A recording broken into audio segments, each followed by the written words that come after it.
clase en el aula 18. Como esa aula es más chica, los que puedan ver por aula híbrida se quedan en su casa. ¿Por qué les digo? Porque esa tiene 200 de capacidad, nada más, ¿sí? Entonces, si los que pueden verlo allá, por favor, porque van a venir, no van a tener dónde estar, ¿sí? ¿Sí? Bueno, quedamos así. Porque no, un profe me pidió el aula porque necesita tomar parcial y entonces, bueno, hay que ser solidario, decía mi abuela, ¿no? Y, y pido que sean solidarios todos. Así cuando comentan cosas y eso, sean solidarios, empáticos y buenas personas. Porque yo siempre digo que tengo muchas lucecitas prendidas acá y esas lucecitas prendidas quieren decir energía positiva, buena onda, ganas de estar con el otro desde el lugar de entregar parte de lo que yo aprendí para poder, hoy diríamos ayudar, pero después para poder intervenir, ¿sí? Entonces, sí o sí, empecemos a cultivar esas energías positivas. Voy a traer una plantita, no sé, un palo santo, ¿no? Así, ¿viste? Para que fluya energía positiva. Porque es importante, ¿no? Son tiempos difíciles, están pasando cosas feas y si nos cargamos de más energía negativa, la traemos con nosotros, porque a donde vamos, vamos con esa energía, ¿no es cierto? Entonces están estudiando una carrera donde necesita mucho compromiso afectivo. Entonces, si no tenemos ganas de hacer y de conformarnos con ese compromiso afectivo, la verdad hay que dedicarse a otra cosa, porque esta profesión implica mucho, mucho de nuestro cuerpo. Nuestra cuerpo se pone en juego todo el tiempo, ¿sí? Entonces, por eso les digo que tratemos de ser solidarios, empáticos, comprensivos.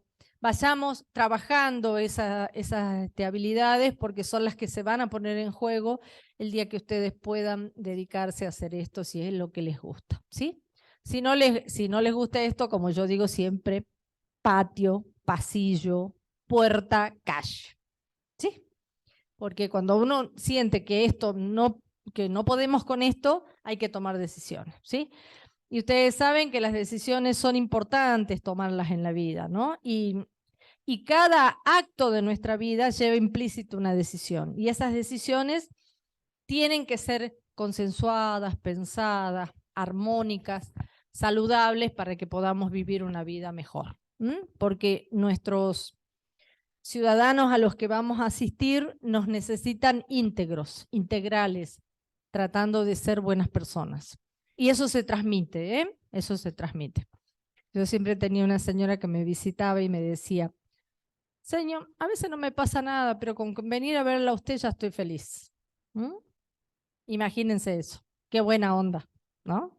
Entonces se nota que ella sentía que yo tenía buena onda con ella. Entonces esto es lo que tenemos que tratar de construir.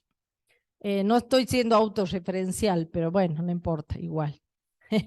Si les cabe, se lo pone. Bien, bueno, hoy día vamos a ver Revolución Francesa, ¿sí? ¿Qué es lo que más nos importa de la Revolución Francesa? Es qué le deja a la disciplina, qué le deja a la sociedad en general y por qué es importante que la tengamos en cuenta. No es simplemente un hecho histórico aislado, ¿sí? Es un hecho histórico importante porque eso significó la revolución de muchas otras cosas, ¿sí? Entonces vamos a ver eso. Falta el divisor, pero bueno, hoy día están acá, así para la próxima ya.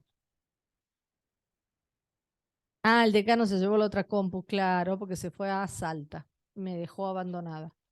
¿A vos te parece? Cuando estudiamos en ese proceso histórico los hechos, todos tienen que estar vinculados entre sí. Y la historia se construye así. Y nosotros somos seres históricos, ¿sí? Y los procesos pasan por nuestros cuerpos. Entonces lo que tenemos que poder hacer es ir conectando todos esos puntitos para que cuando tengamos que construir, como yo le decía la vez pasada, la línea del tiempo, no quede ningún hecho de estos que son importantes fuera, porque eso no le va a permitir contextualizar lo social, lo político, lo económico y lo cultural, ¿sí? Estas cuatro categorías son siempre importantes para que podamos analizar los hechos sociales. No es, digamos, no se pueden analizar los hechos sociales si no los contextualizamos. Por eso yo en todos los ejes temáticos tengo contextualización, en todos, ¿sí? En el del 1 al 5 todos tienen contextualización. ¿Está? Bien. Bien. Empezamos entonces. Lo primero que tenemos que decir es cuándo sucede la Revolución Francesa. Esta imagen es una imagen muy representativa de lo que significó la Revolución Francesa. ¿Por qué creen ustedes que esa imagen es representativa? Tiene un cartel al lado que habla por sí solo, pero ¿por qué creen que es importante esa imagen? ¿Qué significó?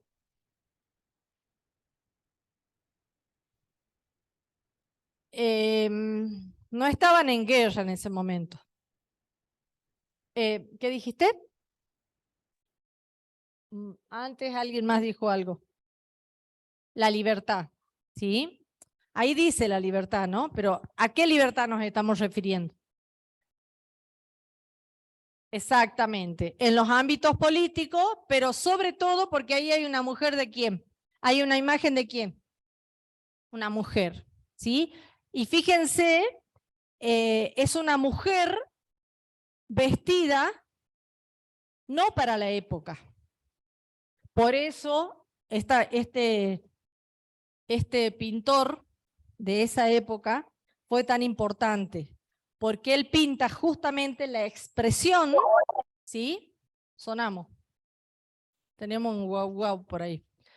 La expresión de lo que significaba liberarse, ¿sí? De sacarse el yugo, de sacarse esos pesos que significaron la opresión de la mujer durante muchos siglos.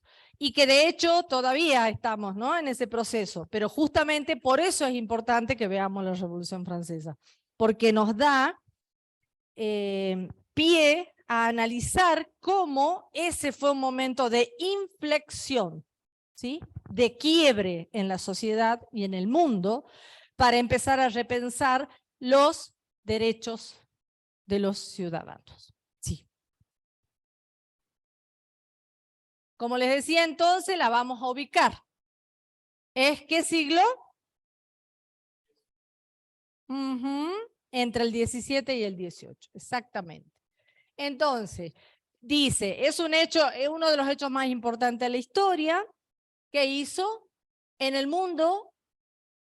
Se la conoce a la Revolución Francesa como aquel hecho político que significó el inicio de la etapa contemporánea.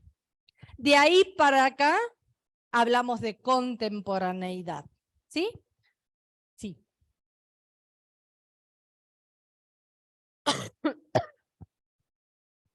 Obviamente, como decíamos recién, se sucede este hecho histórico y una de las cosas que produce uno de los quiebres importantes es la crisis económica.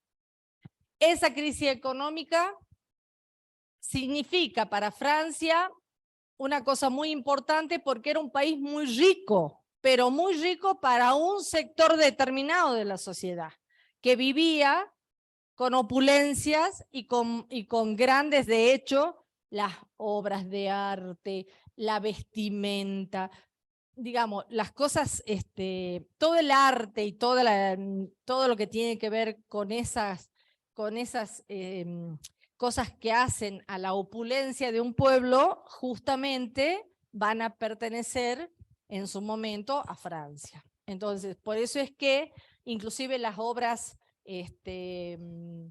arquitectónicas, ¿no? Uno ve edificios que se construyeron en ese momento y son muy opulentos, ¿no? Muy bellos, de gran inversión, mármol de Carrara, bueno, este tipo de cosas, ¿no? Que es muy caro todo eso. Entonces, era una sociedad muy rica. Entonces, ¿qué significa el quiebre? Justamente que la situación económica había cambiado. Pero siempre teniendo en cuenta que esa situación económica había sido bastante atravesada por que un sector de la sociedad era la que vivía muy bien. ¿Mm?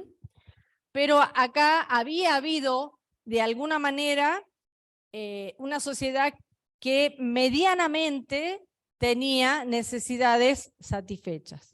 Y cuando se produce el quiebre es porque justamente el pueblo empieza a entender de que se gastaba mucho para mantener la nobleza, por ejemplo, ¿no? Se gastaba mucho para que estos y estas ciudadanas vivan como ellos querían y el resto se moría de hambre, ¿no? Entonces esa es una de las cosas. Por eso dice crisis económica. Y se da lo que se conoció en ese momento como un estallido revolucionario. Sí. Después lo van a tener a esto, así que no se hagan problema. ¿A qué se llamaba Estado llano? Fíjense. Estaba conformado por campesinos, artesanos y la burguesía. ¿Y qué pasaba? Como pasa ahora, ellos eran los que pagaban los impuestos y los que sostenían esta opulencia de este sector de la sociedad, ¿sí? Entonces, hartos de todo eso, empiezan a plantear participar y participar activamente pidiendo que eso deje de suceder. Insisto en esto. ¿Qué significa el Estado llano? Estos tres grupos de población son los que forman parte de lo que se conoció para ese momento de Francia, el Estado llano. ¿Sí? Sí. Bien. Cuando nosotros vemos la Revolución Francesa, aparecen dos grupos muy importantes, que son los girondinos y los jacobinos. Entonces ahí les puse quiénes son los girondinos, ¿no? Miembros de los grupos políticos de la corte moderada que desempeñaban un papel predominante durante la primera etapa de la Revolución Francesa. Recibieron ese nombre en función de que vivían en Girona, ¿sí? Son de Girona, que es como una provincia de Francia, ¿sí? Este grupo estaba integrado, dice, sobre todo por los individuos, miren, de la alta burguesía, ¿sí? Los intelectuales, ¿sí? Y los que de alguna manera van a representar lo que fue la ilustración dentro del periodo histórico, ¿sí? Y cuando hablamos de la ilustración, hablamos de los intelectuales, de grandes escritores, de grandes pintores, ¿no? Que son los que van a mostrar de alguna manera lo que significaba ese periodo en Francia.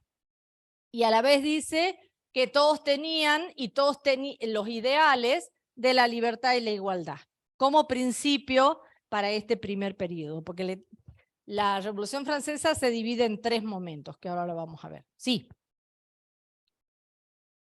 A su vez dice, ¿qué querían ellos? ¿No? ¿Cuáles eran las principales ideas que tenían? La abolición de los principios feudales, de los privilegios feudales, quiero decir.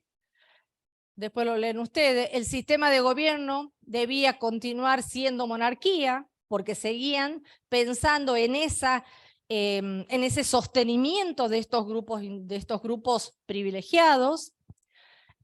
Obviamente por eso significaba y buscaban que se siga sosteniendo esto porque los derechos eran limitados para este sector de la población solamente, y obviamente va a haber una fuerte cruzada ideológica en esto, ¿sí? Y ahí van a aparecer entonces la figura de los jacobinos. Sí. ¿Quiénes son entonces los jacobinos? Todo esto ustedes lo tienen que saber de historia, pero es para traerles un recuerdito, digamos, para que se acuerden y para que entendamos los procesos. Se llaman jacobinos entonces a estos miembros de un club político de ideas radicales, que no quiere decir Unión Cívica Radical, ¿no? Que quede claro. No, es que no es así. O sea, no tengo nada en contra de los radicales, pero no es así. Radical en el sentido de sostener determinadas cosas, que no es el caso, convengamos. No, contrariamente, digamos. Eran, digamos, como radical quiere decir como más repensando lo que se hacía, digamos, ¿no? No ser tan extremista. Los girondinos sí lo eran, ¿no? Estos eran dice que eran más extremistas, pero en el sentido de buscar la convención de la Constitución. Digamos, extremista en el sentido de buscar que los derechos sean para todos, sí, en ese sentido sí. Y, digamos, de alguna manera, este grupo se constituye tratando de hacer frente a lo que significaban los girordinos, que de hecho son los que producen la mayor cantidad de muertes por guillotina, ¿sí? Son los que propician de alguna manera la muerte en la guillotina, ¿no? Entonces, fíjense, no era menor, ¿no es cierto? Y eso los lleva a, nos juntemos los menos malos, ¿no? No sé si me explico, o sea, tratemos de hacer fuerza para que esto cambie, ¿no? Sí. Bueno, ¿y qué es lo que buscaban? Fíjense. La forma de gobierno republicana, el sufragio universal masculino, tranquilo, tampoco las mujeres, y la idea de un Estado fuerte y centralizado, ¿sí? Y a la vez, en 1794, luego del arresto y la ejecución de los principales referentes, sobre todo del rey, se me fue la idea, fueron declarados en estado de ilegalidad. De hecho, los transforman y los persiguen en ese momento, ¿no? Cualquier similitud con la realidad es pura coincidencia. Ustedes ya saben. Claro, el que quiera entender, que entienda. Bien, durante el siglo XIX perduró con la ideología radical, hola, ¿cómo estás? Que inspiró entonces a estos grupos y a los partidos que promocionaron la segunda etapa de lo que significó la Revolución Francesa. Sí. ¿Me siguen hasta acá, no? Bien. ¿Cuál era el origen? Fíjense quién está acá. ¿Quién era Robespierre? El hermano del Robespierre ilustrado. Y todos ellos son ilustres pensadores para ese momento y que son los que de alguna manera van a constituir, fíjense, la Asamblea de los Amigos de la Constitución. Ellos son los que promulgaban que había que hacer una constitución. El ejemplo que tiene Francia para la constitución es Estados Unidos. La constitución de Estados Unidos es un modelo que después lo toma Francia y lo tomamos muchos de los países latinoamericanos. Ahora lo vamos a ver. Sí. Bien, ¿quiénes eran los filósofos ilustrados? Eran los encargados de denunciar estas injusticias que se cometían y siempre teniendo en cuenta que esa injusticia la cometían toda esta vieja jerarquía que existía en este país, ¿no? Sí. Bien, y ahí los tienen. Esos son los señores ilustrados de ese periodo, ¿sí? Por un lado, bueno, no sé francés, D'Alembert, Montesquieu y Rousseau. Son los tres más importantes de aquel momento, y la característica de los ilustrados era confianza en la razón, defensa de la libertad individual, tolerancia religiosa y optimismo ante el futuro, cosa que nos está faltando bastante ahora, ¿no? Pero bueno. Y Montesquieu en este caso es el que de alguna manera va a trabajar fuertemente para esa constitución y es de hecho él escribe este libro que se llama El espíritu de las leyes, donde se puede ver claramente el pensamiento político de ese momento, ¿sí? Y de alguna manera va a proponer en ese libro cómo hay que organizar políticamente a un país. ¿Qué es la propuesta que él hace? ¿Sí? obviamente siempre sosteniendo que el único modelo posible era la democracia, ¿no? Esto estaba en la cabeza de estos tres grandes ilustrados. Y después Rousseau va a ser el que va a plantear los derechos naturales del hombre por el solo hecho de ser hombre, y dice y sostiene que todos los seres humanos nacemos libres por el solo hecho de nacer, ¿sí? Condición sine qua non de todos los seres humanos. Debemos ser libres porque así nacemos, libres. Pero bueno, esto a lo largo de la historia ha sido bastante corrompido, ¿no es cierto? Pero él insiste y señala que ahí se debe fundar el nuevo sistema político, ¿no? Es en la libertad y en el creer que este sujeto, hombre o mujer, nace libre por naturaleza. Sí. Acá voy a pedirle un mate a la chica porque ya estoy muriendo. No está caliente, ¿no? Bien. Ya han aprendido ese mate para la profe y los chicos. Gracias. Bien. ¿Qué entendemos por la Asamblea de los Notables? ¿Qué pasó? ¿Qué pasó? Ah, ¿se va el compañero? Bueno, sí, ya sé que ya venís. No te vas a ir muy lejos. Tenés una pelota grande así como los presos, los pies, ¿viste? Como que no te vayas a ningún lado. Entonces, esa Asamblea de los Notables va a estar conformada entonces y son los que van a conformar lo que se conoce como el acontecimiento de la misma Asamblea, de la misma Revolución Francesa. Y donde se produce el hecho más importante, justamente, es el encuentro de Versalles en 1789. Ese es el lugar donde se va a suceder esta situación. Y a su vez, este lugar va a estar de alguna manera representado por buscar que estos miembros de esta sociedad empiecen a repensar desde qué lugar se paraban para poder constituirse como ciudadanos, porque hasta ese momento no eran considerados ciudadanos, eran considerados sujeto que trabajaba y nada más, ¿no? Y que aportaba, porque tenías que aportar impuestos, si no, no vivías. Entonces, es muy interesante cómo de alguna manera estos estados parlamentarios van a empezar a conformar estos nuevos estados posibles de conseguir libertades para sus ciudadanos. Y dice, fíjense, en esta ocasión la burguesía exigió que el voto fuera por persona y no por clase social. ¿Qué tal? ¿Cómo la vendí ahí? Votaba uno por la clase social. Por todos. Exactamente. Entonces, justamente uno de los hechos más importantes de la Revolución Francesa es el voto individual. La nobleza rechazó la petición, obviamente, y los diputados del tercer estado abandonaron la asamblea, dirigiéndose entonces a una marcha con la idea de reclamar estos derechos.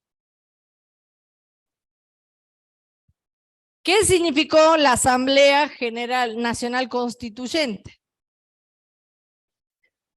¿Ustedes saben que se elige el día 7 en la provincia? Ahora el 7 de mayo.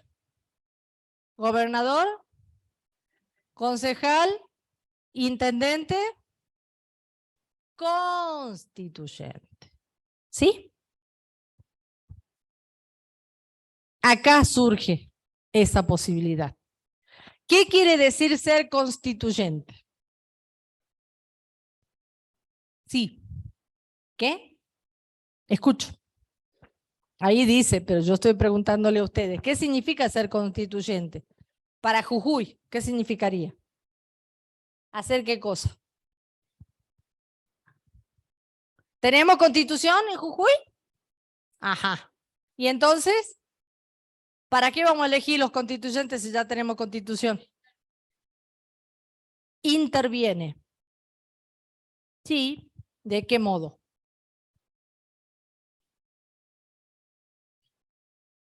Modificando, proponiendo cambios, ¿sí?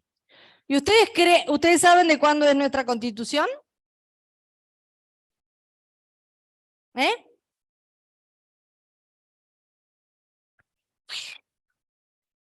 Chao, me fui. Tíos, ¿cómo hacen los periodistas, viste? Tal. No, en 1853 es verdad que se hizo la primera constitución en Argentina. ¿Y cuándo tenemos la próxima? ¿Eh? No.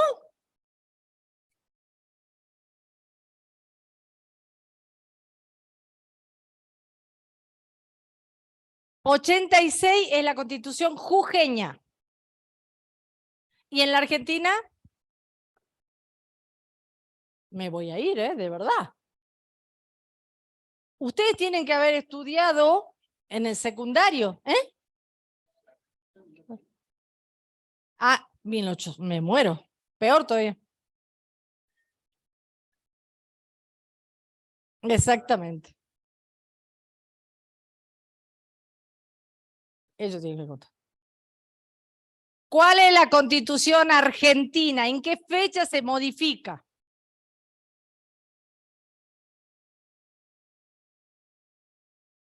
Exactamente, 1994.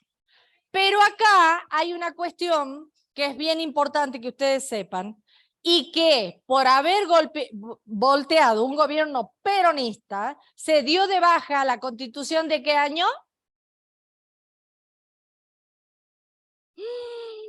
No han estudiado historia estos chicos. Bien, ¿saben por qué? Porque la mayoría de nuestros docentes de historias son antiperonistas. Por eso no les enseñan esto. Y como yo no soy peronista tampoco, pero sí estoy obligada a enseñar lo que corresponde, les tengo que decir que en 1949 se sancionó una constitución que los oligarcas de este país la derrocaron cuando lo derrocaron a Perón. ¿Sí? Y lo tienen que saber, porque esa constitución era brillante. Tenía muchísimas cosas que después porque cuando se derroca la constitución de 1949, se vuelve a la del 1853, por eso la compañera se acordaba de la 1853. Y cuando solo se le aumenta a esa constitución el artículo 14 bis con los derechos de de los obreros. Nada más, porque se deroga la del 49. La del 49, por ejemplo, que no es tema de hoy, pero les voy a decir porque justamente la semana pasada salió lo de la usurpación de las tierras de los pueblos originarios, justamente la del 49 le entregaba las tierras a los pueblos originarios porque los terratenientes las tenían sin ocupar, sin producir. Entonces, decía el general, tierra improductiva se entrega a los que la puedan producir. ¿Sí? Entonces ustedes dirán, ¿usted es peronista? No, no soy peronista, pero estudié historia. ¿Sí? Entonces hay que saber estas cosas de la historia, porque entonces aparecen los que defenestran las cosas que se han hecho antes. Y yo no estoy de acuerdo con eso. Yo creo que hay que saber todo y no ser tan sectarios para enseñar. Nos tienen que enseñar todo, nos guste o no nos guste. ¿Sí? Entonces yo por eso les enseño lo de la Constitución y también les hago aclaración de esto. Entonces, en el 86, como bien dijo la compañera, se hizo renovó la Constitución de Jujuy. Y ahora, desde el 86 hasta ahora, ¿cuántos años pasaron? Saquen la cuenta. Usen los dedos.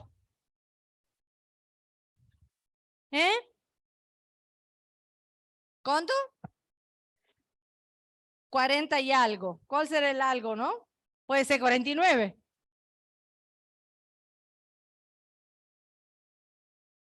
Son más de 30 años de esa constitución. De hecho, ¿cumplimos cuántos años de democracia? 40. Entonces, si después en el 86 menos 3, 37. No, ni eso, mira. Le voy a avisar al señor decano que me retiro de esta facultad porque mis alumnos no saben ni matemática. Por lo menos se ríen. Algo van a aprender. Porque dicen que la risa es el mejor arte la mejor, ¿cómo se llama? El mejor aporte para el espíritu. Entonces, por lo menos riéndose van a aprender. Y no se van a olvidar nunca más que el 49 había constitución. Bien, seguimos. Entonces, 37 años tiene nuestra constitución jujeña. Y uno escucha algunos que se creen ilustrados que dicen que no hay que modificarla. Y dan discurso en ese sentido, ¿no? Y entonces dicen de que va a haber cosas solapadas y no sé qué. Bueno, para eso está el pueblo, para que defienda eso. Y para que elijamos adecuadamente quienes van a ser nuestros constituyentes. La constitución jujeña, la del 86, la ha hecho muchísimos próceres, diríamos hoy día, de que ya no están, pero que han sido excelentes constitucionalistas. ¿Sí? Y nuestra constitución ha sido el ejemplo para muchas provincias, así como ha sido la constitución estadounidense para Francia y después para los países latinoamericanos. ¿Sí? Todo tiene que ver con todo, todo es importante que lo tengamos en cuenta. ¿Está? Bien, sigamos. Bueno, ¿quiénes son los postulantes? ¿Han visto en las listas? Poco sabemos. ¿Usted quiere que yo cuente?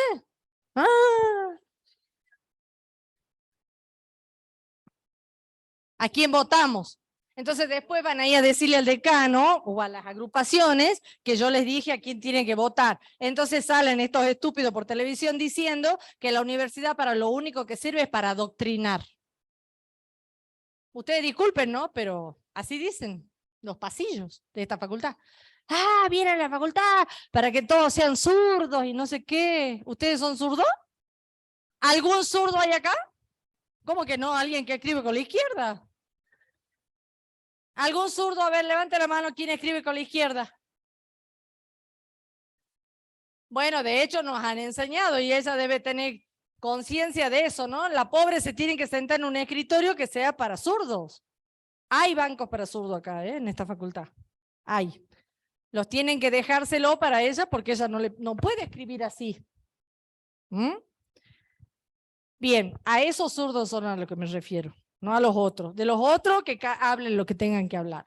Pero ¿se entiende, chicos? A ver, seamos capaces de empezar a mirar. Ustedes ya no tienen 10 años. Esa niña que está ahí puede no tener idea, pero ustedes sí. Ya han hecho la primaria, han hecho la secundaria, están en la universidad, tienen que pensar. Para eso Diosito les ha dado esto que está acá arriba, que se llama cabeza, y adentro hay una cosita que se llaman neuronas. Y hacen sinapsis. ¿Sí? Ojo, no estoy diciendo que no piensan, ¿eh? No. Pensemos concretamente qué va a pasar el 8 de mayo.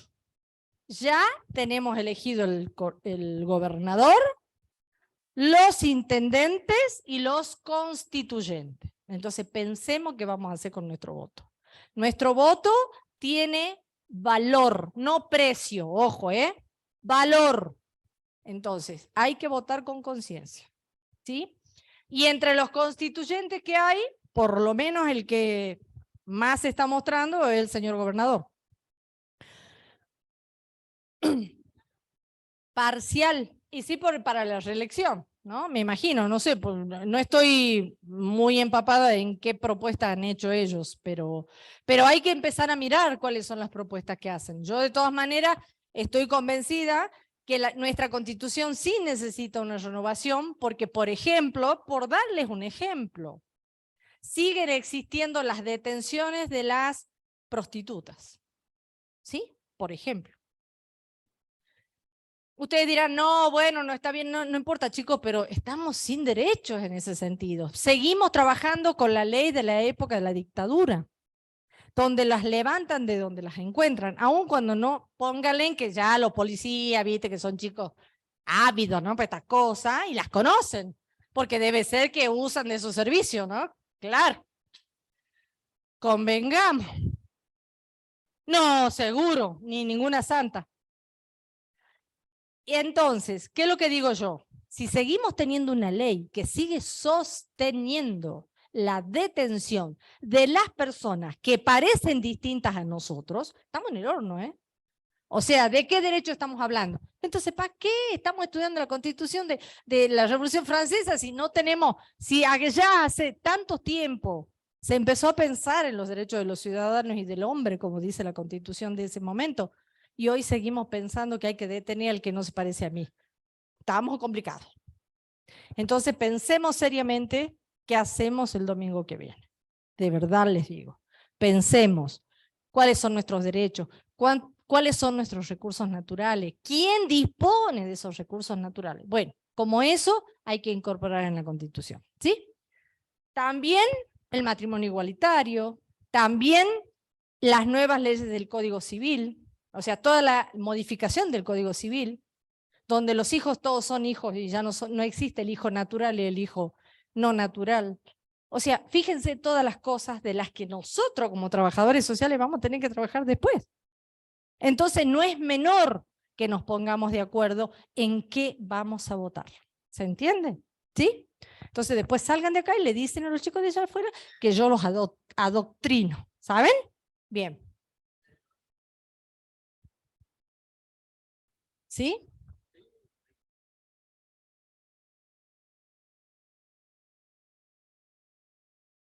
Ah, súper clásico. Bueno, ponele. A mí me interesa muchísimo, te voy a decir, porque soy hincha de River, ¿viste? Y me siguen cobrando la cuota de River porque me hicieron un defalco y alguien me hizo socia de River. Pago 12.000 pesos por mes de cuota de River. Ni eso me mandaron siquiera, vos ves. Sí, todo esto queda grabado, qué horror. Bueno, sigamos. Sigamos.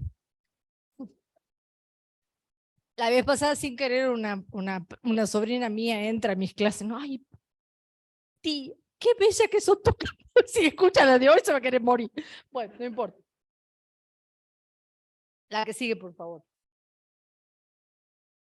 Sigamos con la clase, porque si no, va a venir alguien de afuera y me va a retar. Bueno, sobre todo porque nos tenemos que ir un ratito antes, ustedes saben, ¿no?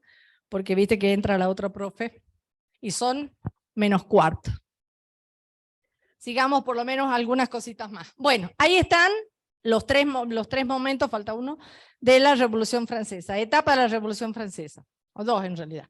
Convocatoria de los Estados Generales, Asamblea Constituyente, la toma de la Bastilla, que así se conoce, Declaración de los Derechos. Y acá está la cuestión del hombre y del ciudadano. Fíjense, hace esa diferenciación. Es reconocer lo que son hombres, pero que a la vez tiene la condición de ser ciudadano. ¿Por qué se adquiere la condición de ser ciudadano? ¿Por qué será? ¿Qué vamos a hacer el domingo? Exactamente, por el voto. ¿Sí? La primera constitución de Francia y, digamos, todavía tenían mucho peso los girondinos, que son los que quedó como existente todavía la monarquía constitucional. ¿Sí? Lo único que cambió es que no era monarquía sola, sino se le agrega la condición de constitucional. En el segundo periodo, la guerra con Prusia y Austria, que eran de monarquías absolutas, el rey es tomado prisionero, ¿sí? Inclusive se lo mata en la guillotina, o sea, tomó de su propia medicina, como quien diría, y los jacobinos son de alguna manera representados por Robespierre, son los que se van a destacar en ese momento. Y el tercer periodo, la revolución del termidor, dice. ¿Qué tal? No el vino, ¿no? No, no. Vuelven al poder, fíjense, los girondinos, nueva constitución, nuevo gobierno, el directorio, ¿sí? Triunfó en las revoluciones frente a los países monárquicos. Destaca la figura de ¿quién? De Napoleón Bonaparte. ¿Qué hace Napoleón Bonaparte? ¿Se acuerdan? ¿Por qué se lo conoce tanto a Napoleón Bonaparte? Porque no te escucho. Porque era petizo. Nosotros los petizos. Allá atrás decían, ¿por qué qué?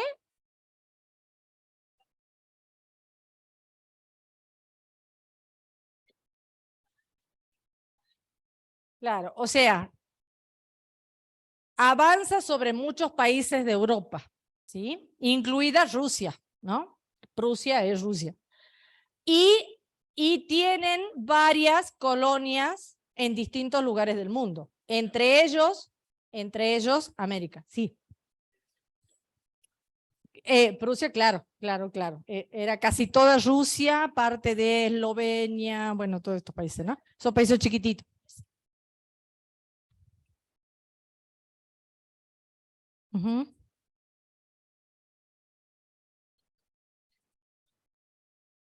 Así es, bien. Pero fíjense, es muy importante porque una de las cosas que produjo es la batalla de Waterloo, en la que él pierde poder a partir de allí, ¿sí? Y de alguna manera retorna a todo lo que se conoce como la monarquía, pero siendo monarquía constitucional. Sí, una más y no jodemos más. Y vamos terminando porque la profe me va a correr después. Bueno, esto es la Convención Nacional, pásalo a esto porque quiero ver a los otros, ¿cómo es? Fíjense cómo fue la votación, ¿sí? Para que lo pasen a la guillotina al compañero. Sí, otra. ¿Cuáles fueron las consecuencias? ¿Sí? Se aprobó la declaración y acá esto es lo más importante. Se aprueba la Declaración de los Derechos del Hombre y del Ciudadano. Los hombres nacen libres e iguales, ni una cuna ni una clase social deben conferir privilegio alguno. ¿Sí? Y todavía hoy seguimos pensando que hay quienes son ciudadanos y quienes no, o ciudadanos de primera y de segunda, ¿no? Que también nos dieron la categoría, pero somos de segunda, ¿viste? Sobre todo pasando la General Paz, después de General Paz ya somos de segunda. Bueno, se aprueba el voto, obviamente sigue siendo el voto del hombre solamente, pero es muy importante entonces las consecuencias. Otras, porque quiero pasar a las consecuencias que yo les había puesto. Bueno, dice el poder de los gobiernos radica en el pueblo y no es emanado de Dios, como venía siendo hasta ahora. La Declaración de los Derechos del Hombre y del Ciudadano establecen la igualdad de los seres humanos, fin del antiguo régimen estamental. ¿Saben qué quiere decir estamental, no? Distintos estamentos, divididos por jerarquías, obviamente, ¿no? Los gobiernos ahora deben representar todos los ciudadanos y no solamente a la aristocracia. Sirvió de modelo y de inspiración para muchos países de América y de Europa. Y estas ideas están inspiradas, entonces la revolución debe pasar, sin embargo, por una gran cantidad de dificultades. Obviamente nadie dice que se empieza y que se produce el hecho y ya está todo resuelto. No es así para nada. ¿Sí? ¿Seguimos? Que esto es lo que quiero que veamos. ¿Cuáles fueron entonces los principales logros de la Revolución Francesa? Por un lado, el fin del absolutismo y la implementación de una república, la proclamación de una constitución, la separación de los poderes, que este es el modelo, el reconocimiento de las libertades, el reconocimiento de los derechos individuales a través de la Carta de los Derechos del Ciudadano. Sí. Y fíjense esto, 5 aportaciones de la Revolución Francesa. Derechos naturales para el hombre y el ciudadano, la idea de constitución, el fin de los privilegios del clero, el nacimiento del nacionalismo y las revoluciones en el resto del mundo. Sí. Y ahora vamos terminando. Primero, entonces, la Declaración de los Derechos del Hombre y el Ciudadano, 26 de agosto de 1789, la Asamblea Constituyente de Francia aprobó 17 artículos, dentro de los cuales está la Declaración de los Derechos del Hombre y el Ciudadano. ¿Qué dicen esos derechos? Derecho a la libertad, la propiedad, la seguridad, reconocer los derechos naturales para todos los ciudadanos, igualdad de todos los hombres ante la ley sin importar su origen social o condición económica, y la importancia de esta declaración ha llegado a influir actualmente hasta la Carta de los Derechos Humanos. La Carta de los Derechos Humanos se hace en 1948, ¿sí? Allí se firma la Carta de los Derechos Humanos. Esa carta también es importante, igual que la Declaración de los Derechos Humanos, y son preguntas de examen.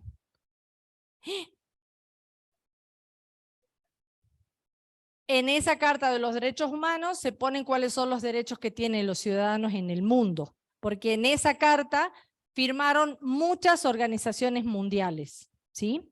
Es de vigencia mundial, que no se repite en todos lados ni hablar, ya sabemos. Pero por lo menos uno puede apelar a esos derechos ante situaciones complejas, ¿sí? Sí. Segundo, instauración de una constitución dentro del gobierno, lo que dijimos antes, se constituye la Asamblea Nacional Constituyente y establece al Estado francés como monarquía constitucional, esto que les decía antes. Los principios más importantes de este documento afirman lo siguiente: libertad de pensamiento y de prensa, libertad religiosa y supresión de las distinciones hereditarias, porque los cargos eran hereditarios. Más o menos como la Corte Suprema nuestra, ¿vieron? ¿Así? ¿Que se pasan los cargos? Bueno, así, más o menos. Sí. Y sí, pues, sí. ¿Eh?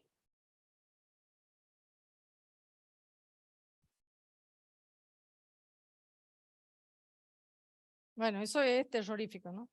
Y tiene una cara ese ciudadano, por Dios, que me asusta. Tercero, abolición de los privilegios de la nobleza y el clero. Sigamos, que después lo lean, por favor, porque si no, no termino.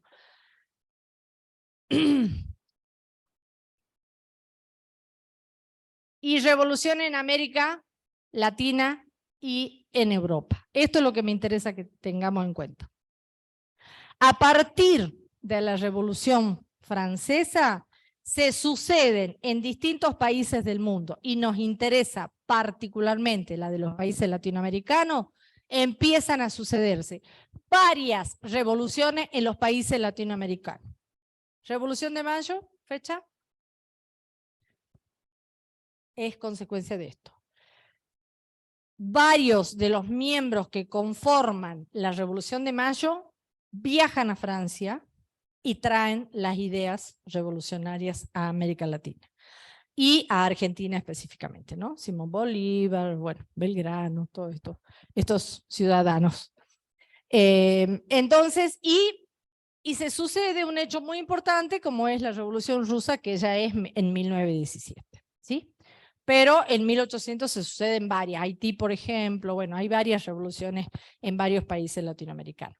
Lo van a leer en el texto de Eliot, que tienen para leer, que ya lo voy a habilitar. No me reten si no lo habilito ya, por favor, les pido, tengan paciencia y consideración con mi persona, porque si no empiezan a las 3 de la tarde, ¿qué le pasa a la profesora? ¿Qué se cree? Que no tiene tiempo para nada, no sé qué. Bueno, todas esas cosas feas que dicen. No, no se enojen. Ténganme paciencia, ya no tengo 15 años. Voy a tratar de habilitarlo este fin de semana a la Revolución Francesa para que lean, ¿sí? Sí. No, siempre trato yo de primero darles y después mostrarles el material, ¿sí? ¿Hasta acá estamos? Entonces, ¿por qué es importante la Revolución Francesa? Porque va a generar muchísimos movimientos sociales en el mundo, entre ellos el feminismo, ¿sí? Que lo tienen para leer en el texto de Eliot. Entre ellos el feminismo, varias revoluciones en distintos países latinoamericanos y la copia de lo que son las constituciones. Muchos países van a copiar. Entonces, la Constitución de Estados Unidos fue la base de la de Francia y la de Francia la de muchos otros países. Por lo menos la forma en que se arma la estructura de esa Constitución y cómo se hace para sostener lo que son los gobiernos democráticos, ¿sí? El modelo de gobierno sobre todo. ¿Está? ¿Estamos? ¿Sí? ¿Alguna pregunta? Sí. Sí. Ah, tienes razón, van a ser las 3. Mira, Boche. Bueno, no importa, vamos a seguir. Yo ya me estaba por ir, mira. Ya me quiero ir. Es que ustedes me hacen renegar. Bien. Entonces, es muy importante que tengamos en cuenta esto. ¿Por qué? Porque a partir de esto vamos a ver la clase que viene que, repito, miércoles que viene, aula 18, los que puedan se quedan en casa y la ven a través del aula híbrida. José y yo ya sabemos que tenemos que hacerla por esa vía, va a ser acá arriba en el aula 18 y vamos a tener la posibilidad, igual que esta, subirla al aula virtual para que después la vean, ¿sí? Entonces, ¿qué es lo importante, chicos y chicas, de esto? Es que siempre pensemos que los hechos históricos se suceden por algo y esos hechos históricos tienen que ser estudiados en ese contexto. Entonces, la Revolución Francesa nos va a dejar, como dijimos, el antecedente para la Constitución, para nuestra Constitución, el antecedente de gobiernos democráticos, se inicia la etapa contemporánea, después, ¿cuándo inicia la etapa contemporánea? No sé. Bueno. ¿Sí? Se inicia la etapa contemporánea, a partir de ese momento decimos que se produce este hecho de la etapa contemporánea, tenemos la posibilidad de del surgimiento de los movimientos libertarios en todo el mundo, incluido en América Latina, y surge básicamente la posibilidad de que la mujer tenga determinados derechos acordados a partir de esta Constitución. Les permiten ingresar a la universidad, por ejemplo, estudiar, ¿no? Empezar a ejercer algunos cargos. Entonces, en ese sentido, tenemos que pensar que no es menor que la revolución nos haya dado elementos para que sean replicados en los distintos países del mundo y de América Latina. En el caso nuestro, vamos a ver la semana que viene, Estado oligárquico liberal, 1823, ¿sí? Posterior a la Revolución de Mayo, y vamos a empezar a ver cómo ese antecedente de la Revolución Francesa se puede ver claramente en todo el país. Incluso nuestra Casa de Gobierno, por ejemplo, es la copia de muchos edificios franceses, por ejemplo, ¿sí? La estructura que tiene nuestra Casa de Gobierno y la estación de tren son de copia de esos periodos que tienen que ver con la Revolución Francesa. Inclusive, por ejemplo, nosotros tenemos la Sociedad de Beneficencia, que surge justamente en 1823 a través de Rivadavia, de una acción de Rivadavia, va a tener la posibilidad de extenderse por todo el país, incluso en Jujuy. El Hospital San Roque formó parte de lo que fue ese gran movimiento de salud, entendida hoy como salud pública, pero en aquel momento estaba bajo la jurisdicción de la Sociedad de Beneficencia, y crean lo que es el Hospital San Roque, ¿sí? El Hospital San Roque tenía inclusive leprosario, que es donde hoy, sin ánimo de hacerle daño a los municipales, el edificio de la municipalidad formaba parte del leprosario de ese momento, ¿sí? Ahí inclusive era el laboratorio para hacer los estudios de los problemas de piel que se suceden como consecuencia de la lepra. Entonces, Jujuy tiene ejemplos, todavía nos quedan algunos ejemplos de esa sociedad de beneficencia. Entonces, fíjense cómo tenemos que ir conectando todos los hechos históricos para tener esta impronta de lo cultural, de lo social, de lo económico y de lo político, y poder cruzar y realizar esa línea del tiempo para entender estos procesos. Porque, de hecho, nuestra Revolución de Mayo va a tener muchas improntas, como les decía antes, pero aparte va a tener también la posibilidad de que nuestro pueblo y nuestros pueblos originarios empiecen a tener algunas condiciones particulares, ¿sí? A ser atendidos. Porque a pesar de que ya con la asamblea del año 13 se habían levantado, o sea, había abolido la esclavitud, ustedes saben que la esclavitud sigue muchos años después, y mucho de eso tiene que ver en cómo estas revoluciones fueron impactando en los distintos países, ¿no? Entonces, por eso es que digo que es importante que tengamos en cuenta que, sí.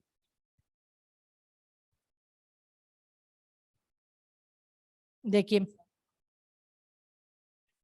¿Para Argentina? Ah, femenina. Nosotros en Argentina tuvimos, ¿cómo se llama? ¿Campos? Sí, Campos. No me estoy acordando el nombre, pero ella fue una de las mujeres más importantes, ¿no? Que es esposa del vicepresidente, me parece que era. Ella fue una figura importante como mujer. Bueno, Eva Perón, por supuesto. Ahí, digamos, vienen vientos europeos bien importantes y tenemos mujeres que han sido muy destacadas, y como nosotros tenemos como trabajadora social Edith Abbott, que se escribe A-B-O-T-T, ¿no? Abbott. Ella recibe el Premio Nobel de la Paz. Es la primera trabajadora social del mundo que recibe el Premio Nobel de la Paz. Y ella fue una de las defensoras de los derechos y de la votación, ¿no? Inclusive cuando ustedes, que lo vamos a ver en la próxima clase, no la que viene, sino la próxima, a Mary Richmond, ellas fueron, todas las precursoras nuestras, fueron defensoras de los derechos y defensoras de la democracia. ¿Sí? Una de las cosas más importantes que ellas trabajaban es la democracia y la construcción por la paz, digamos, ¿no? Entonces por eso a Edith le dan justamente el Premio Nobel de la Paz, ¿sí? Entonces, en ese sentido, nosotros como trabajadoras y trabajadores sociales tenemos representantes, más mujeres que hombres, fíjense qué llamativo, que han trabajado mucho, ¿no? Por la defensa de los derechos y por la defensa de la democracia. Muchas de ellas inclusive estuvieron presas, ¿no? Como consecuencia de haber defendido la democracia. Y de hecho nosotros en la Argentina tenemos muchas mujeres que han perdido su vida, inclusive como consecuencia. Viste que veíamos el 24 de marzo, teníamos la idea de hacer una actividad junto con los adscriptos, que al final no la pudimos hacer porque fue feriado, o sea, después hubo paro y todo eso, porque nosotros en la disciplina, en la carrera, tenemos muchos colegas desaparecidos, muchos colegas que se tuvieron que ir de la Argentina y muchos estudiantes universitarios desaparecidos, entre ellos Cuyen, ¿no? Que es una estudiante de Trabajo Social de La Plata. Bueno, la Noche de los Lápices, de hecho, ha sido un hecho muy importante donde muchos estudiantes desaparecieron, ¿no?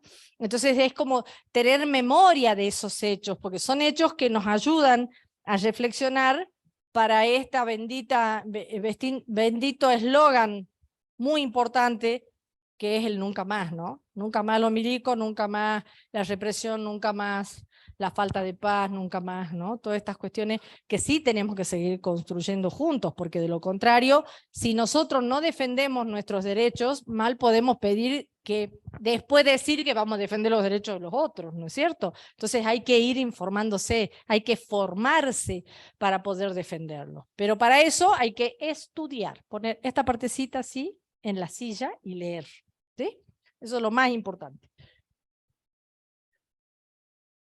Totalmente, que de hecho hoy los tenemos, y que, digamos, si no damos vuelta, no nos damos cuenta quiénes nos dejaron esos legados, ¿no es cierto? Entonces, uno puede hablar y decir muchas cosas, pero por ejemplo, cuando uno recorre el país y si tienen la suerte de viajar a cualquier lugar, vayan y vean, y en casi todas las provincias hay obras hechas en la década del 50, entre el 40 y el 50. Los hogares escuelas, las escuelas, todo lo que fueron las escuelas nacionales todavía existen en el país, ¿sí? Y son bellísimos edificios que tienen más de 50 años y sin embargo están ahí noblemente brindándole educación y salud a mucha gente de muchos pueblos. Y uno va a pueblitos muy chiquitos donde hay escuelas nacionales, ¿no? Escuelas de esa construcción de la época. Y la verdad que son bellísimas las escuelas. Entonces creo que es importante que sepamos que nuestra historia se construyó lamentablemente con sangre, sudor y lágrima, ¿no? Porque esta es un poco la historia de la Argentina, ¿no? Y de hecho, fíjense lo que está pasando ahora, son golpes desestabilizadores, es más que claro esto, ¿no? ¿Y quiénes son los responsables? ¿Quiénes creen ustedes que son los responsables? ¿Nosotros? No, perdón, pero yo no, ¿eh? ¿Eh? No, no creo que seamos nosotros, pero... Ah, bueno, como denigración, decís, ¿no? Como que estamos infundiendo el odio y ese tipo de cosas, sí es probable. ¿En qué sentido decías vos? ¿En ese o en qué? No te escucho. ¿Eh?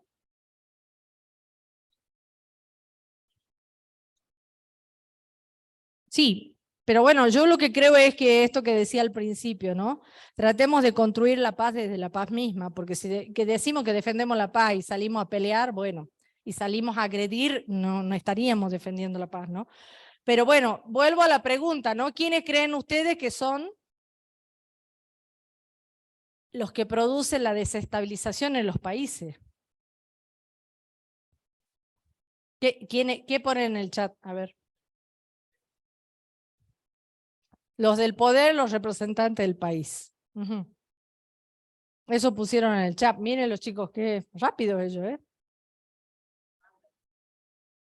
¿Y qué sería practicar mal la política? Porque, ajá, la corrupción. Ujú. Pero la corrupción tiene nombre y apellido, ¿eh? Digo. Bueno, la violación de los derechos tiene nombre y apellido. Digo. Me parece que hay algunas cuestiones en las que tenemos que tener un poco más claro qué estamos... A ver, yo me acuerdo que en la década del 70 nosotros decíamos que teníamos que tener claro quién era el enemigo, ¿no? Y en esa época nosotros teníamos claro que el enemigo eran los milicos, ¿no? Bueno, ahora la pregunta sería, ¿quiénes son los enemigos nuestros ahora? ¿Los políticos? ¿Sí? Los políticos son Ujú. Y depende dónde representen el país, porque si se van a Estados Unidos a tocarle la puerta al Fondo Monetario, estamos jodidos, digamos, ¿no? Y ya sabemos quién ha ido. Un hito de ojitos claros, que la gente decía, yo lo voté al presidente porque tiene ojos claros y la familia es preciosa, ¿no? Así me dijo una señora una vez, ¿yo qué quieren que les diga? Cara de ángel, bueno, ponele. Digo, a ver, chicos y chicas, empecemos a pensar que en algún momento el poder estuvo... Ustedes van a ver una materia que, bueno, están viendo, ¿no? Teoría del Estado. Y ahí tienen la posibilidad de ver, ya cuando vayan terminando seguramente, lo que es la estructura del planeamiento, es lo que les da, ¿no? No. ¿Eh? La estructura del Estado. No, pero era ese gran cuadro así, donde está claro. Digamos, cómo se reparte el poder en el mundo y cómo se reparte el poder en cualquier sociedad, ¿no? La lucha de clases, ¿no? Y cómo hay determinados sectores que por más que queramos, no podemos hacer demasiadas cosas porque hay alguien que está por encima, ¿no? Entonces, el marxismo hablaría de estructura y superestructura, ¿no? Que es un poco lo que yo les decía, ¿no? Entonces, el profe Max Agüero, que Dios lo tenga en su santa gloria, él nos sabía enseñar un cuadro sobre la superestructura y la estructura, y cómo nosotros en esa superestructura y esa estructura, en qué lugar estamos, y qué lugar no privilegiado precisamente tenemos, porque de hecho, digamos, los que mandan en el mundo tienen una palabrita que apareció en la década del 70 básicamente, y que es la globalización. Y cómo las empresas multinacionales, el Fondo Monetario Internacional y demás, son los que manejan estas estructuras. Y cuando quieren que haya un gobierno débil, lo subvencionan. Cuando sueltan un poco la mano y después se dan cuenta que ese gobierno débil se transformó en gobierno fuerte, sácate, ¿no? Fíjense lo que pasó en Venezuela, fíjense lo que pasó en Brasil, fíjense el lawfare, todo esto tiene que ver con esto, ¿no? Entonces, por eso yo, digamos, pienso más en que más que con los políticos tienen que ver con las personas y cómo asumimos compromisos frente a lo que hacemos. Porque fíjense, este señor que ha sido secretario del ministro de Economía del gobierno de Macri va y le dice al Fondo Monetario Internacional que no nos den los créditos. Fíjense, en Alemania lo colgarían en la plaza pública, ¿no? Digo. Entonces, es como complejo pensar que nosotros con nuestro voto solamente definimos muchas cosas. Y vayamos a votar, porque no hay que dejar de ir a votar, porque no se olviden que en la elección anterior votó solamente el 65% de los argentinos, ¿eh? Cuando no había pasado nunca en el país que hubiera tan baja votación a nivel país, ¿no? Y entonces hay que asumir compromisos, y eso significa militancia, significa ir y votar, significa hacernos cargo, y que cuando se hacen luchas en busca de defender derechos, allá tenemos que estar, digo, ¿no? La marcha por la cantidad de mujeres muertas en Jujuy. Jujuy está a la palestra de la cantidad de femicidios, por ejemplo. Y el 8 de marzo no he visto mucha gente, ¿eh? Éramos unos pocos. Había bastante gente, pero éramos pocos en comparación a la cantidad de mujeres muertas en Jujuy. Sí.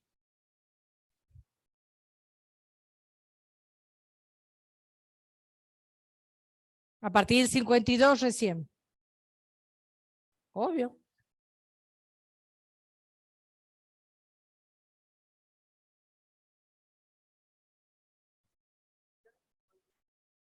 Quejándonos.